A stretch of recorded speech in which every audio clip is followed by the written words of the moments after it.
Hospitals, in particular emergency rooms, such as the one you see right here, are becoming more and more overcrowded every day. My name is David Hyche, and 8 years ago, I started to work for the City of Birmingham Fire and Rescue Service.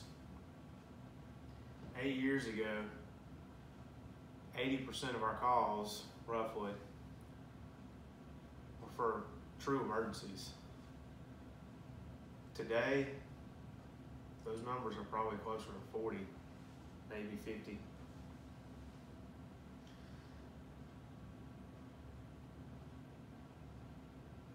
When I began my career 8 years ago in EMS, we would walk into a room, to a hospital, and immediately get a bed. Now, we have to wait 3 or 4 hours. Today, a large portion of 911 calls are for requesting transport to hospitals for non-emergency issues, such as a patient having a headache for 2 weeks, back pain, even a patient that ran out of their medication and just needed refilled. This puts a major strain on the emergency system. It puts a major strain on hospitals, puts a major strain on EMS. Many of these patients are utilizing hospitals for non-emergency issues.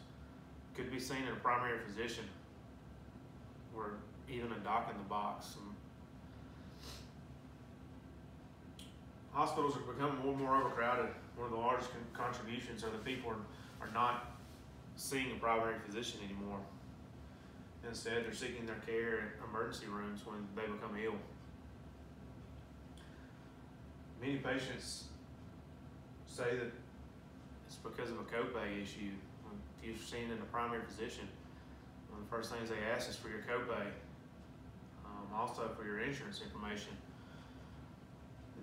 Many doctors aren't accepting government funding such as Medicare and Medicaid anymore. So these patients are being seen at emergency departments. Others say that emergency rooms will give them their medication.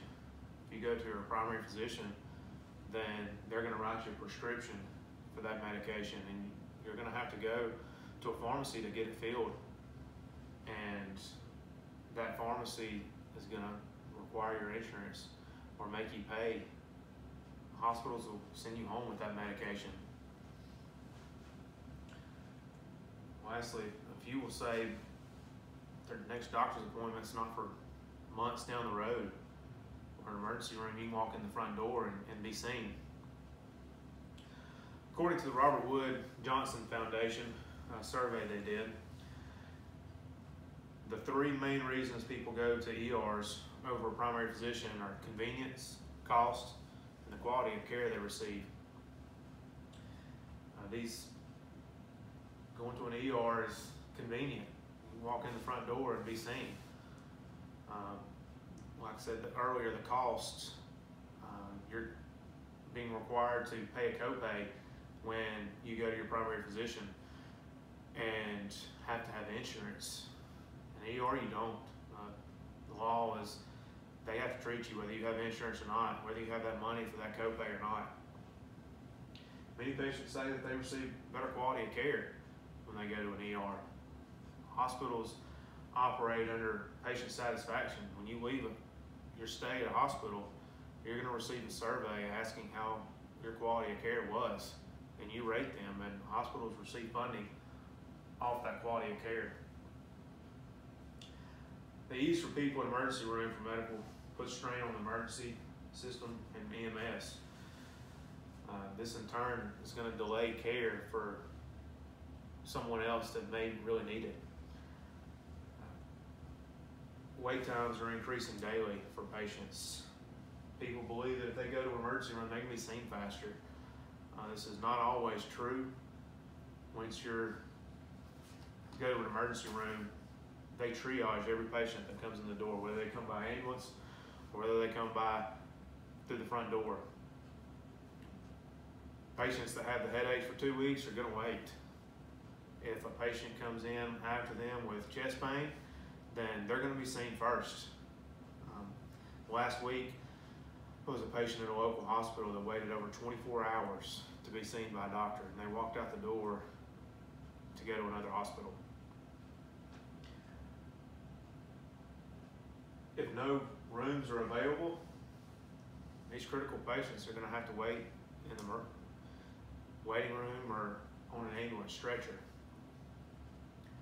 I've waited 5 or 6 hours with a critical patient for a room because there's just no rooms available. Also, like I said, I've waited. Many ambulances are having to wait for these rooms, which in turn, there may not be an ambulance to be able to run an emergency call.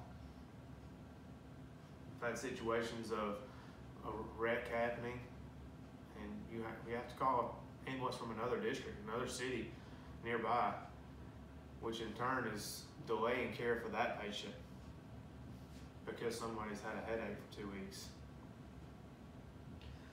A visit to primary care can save you time. Going to your primary physician, you may be in there an hour, when the average wait time in a hospital is 4.5. Not only will somebody get seen much faster at a primary physician, but that critical patient will be seen much faster at a hospital because you're not occupying their bed. Also, your primary physician will have knowledge on your medical history. He's going to know your face. When you go to an ER, that doctor may never have seen you before. He may not know anything about you. So he's going to have to take the time to read in your file to find out your medical history before he can even begin to treat you. So seeing your primary physician can not only save your time, but could possibly save somebody else's life. Having a primary physician will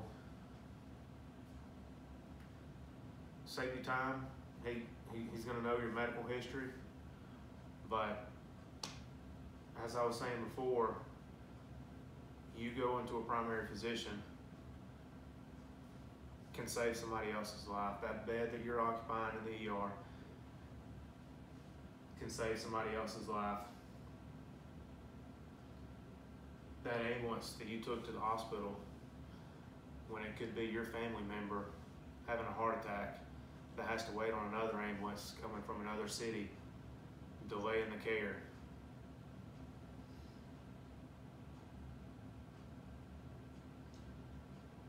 So don't be a part of the problem.